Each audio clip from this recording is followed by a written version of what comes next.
રાજકોટ જિલ્લાના ઉપલેટા શહેરમાં બંધારણના ઘડવૈયા ડોક્ટર બાબા સાહેબ આંબેડકરની 134મી જન્મ જયંતિની ઉજવણી કરવામાં આવી।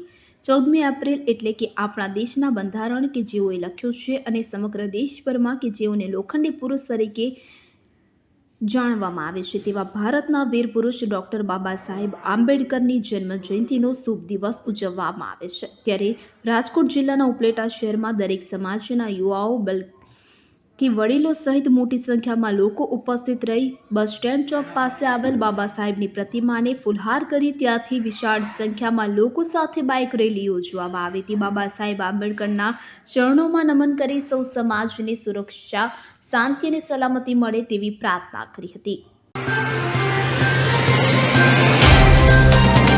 तो व्हाट्सएप, ट्विटर, फेसबुक, इंस्टा जहाँ भी आपका अकाउंट है इसे शेयर बटन के द्वारा वहाँ पर शेयर करें।